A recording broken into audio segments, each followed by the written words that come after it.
And we are on the web now with Attorney General Leslie Rutledge, a candidate for her party's GOP Republican gubernatorial nomination. Thanks very much for your time. Well, thank you. And yes, I am running for governor of Arkansas. And I'm not running across the nation. I'm running right here in Arkansas. Well, that is, some have speculated, and as a matter of fact, your leading rival for the nomination has said when she was asked, are you nationalizing this campaign? She said, well, yes, of course, because these are national issues. What's your take? Well, I think, we do have to address issues that are going on across the nation, and that's why I've sued Joe Biden a number of times already, whether it was over the cancellation of the Keystone Pipeline, the greenhouse gas emissions, the no new oil and gas leases on federal lands. Now we've got the IRS that's going to be looking into your pocketbook for every $600 into your bank account. We've got the federal government implementing mandates for vaccines. So I'm on the front lines addressing Joe Biden's overreach. My opponent, unfortunately, likes to tweet a lot, and we're not going to protect our constitutional rights with snarky tweets. I have been actively, aggressively protecting our constitutional rights for Arkansas for the last 7 years. That's the difference in this campaign. Well, one criticism of you from the opposition is that your litigation is the equivalent of tweets. You just simply file too many of them, and that they are baseless. Your response?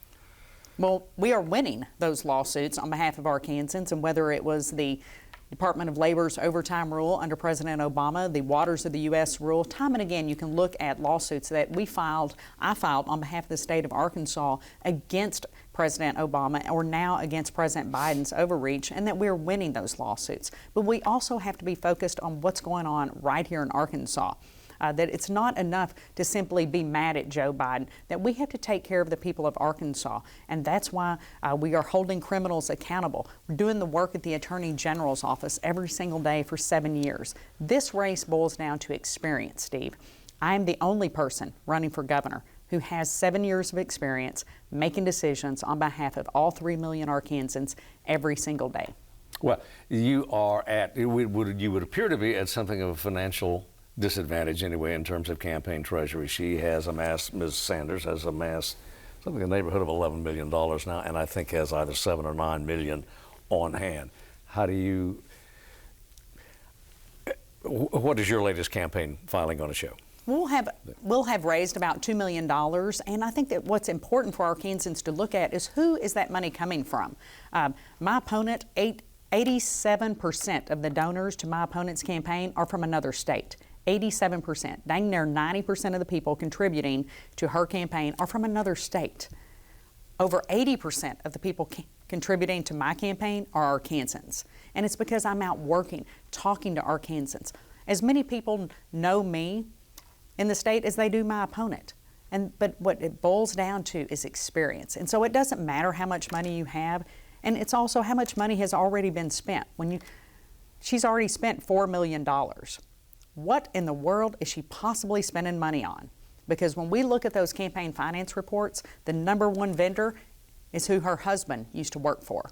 And that's what people need to look at, is a company called Image. IMGE has already received the most money from the campaign. And that's where her husband used to work. I don't know if he still works there or not.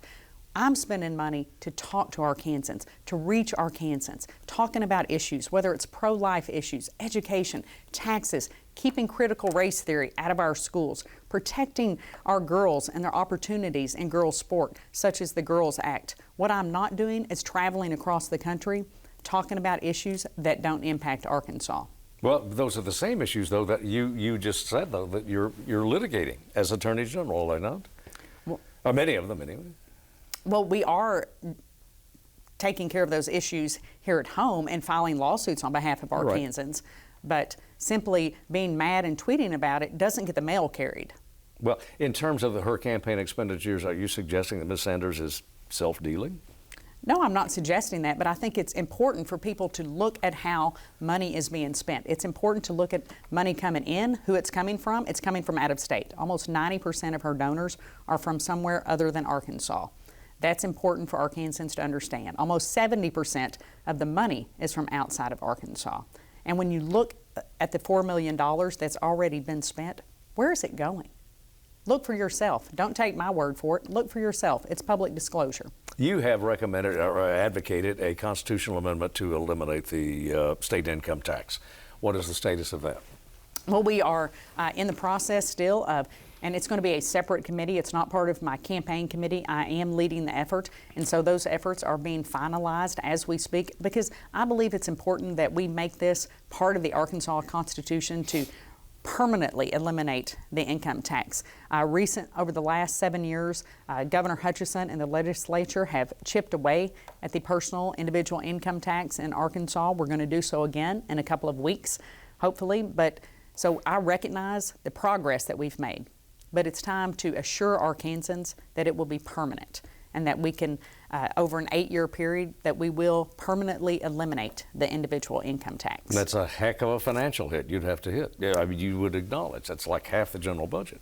Well, it is, but it's important that people understand that it would be done over an 8-year period to allow our legislature, and hopefully I would be working with them as the next governor, to determine not how are we going to pay for things, but rather, Steve, what are we paying for that we shouldn't be paying for? For too long, government has grown at exponential rates, and we need to ensure that we are only paying for services and products that we should be paying for, and that we only have the number of staff doing those things, and we don't have duplicate efforts. We have to run government much smarter and leaner. At the Attorney General's office, I've cut the budget over 10%.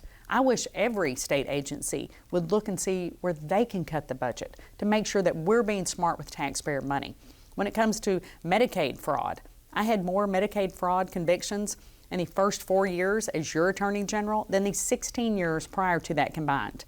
I believe in being smart and savvy with taxpayer money and holding those accountable. We have arrested local officials for stealing taxpayer money. So don't take advantage of Arkansans under my watch as the Attorney General, and as Governor, I'm going to make sure that we trim the budget and that we only pay for what we should be paying for to ensure that more money is going back into the hands of taxpayers. Well, we just got a few seconds remaining, Sure. But half the general budget, or even over 8 years, though. Well, sure, because again, you trim it back, but you also account for the sort of growth. We are seeing too many jobs go to Tennessee and Texas, or even in the southern region of Florida, instead of coming right here to Arkansas. I'm tired of people picking Tennessee or Texas in this region instead of picking Arkansas. We have great communities, and we need to be able to give those individuals who are looking to move here that certainty, and we need to give businesses. We're not going to be able to grow jobs if we don't eliminate the individual income tax, and if we don't have an education system that provides for workforce development, not after high school, but during junior high and high school. So kids are leaving high school with a skill set to be a machinist, a mechanic, an electrician, a plumber, a nurse, those sort of jobs to where they can go directly into the workforce. Got to end it there because we're out of time. General Rutledge, thank you for your time. Come back. Thank you. See you next time.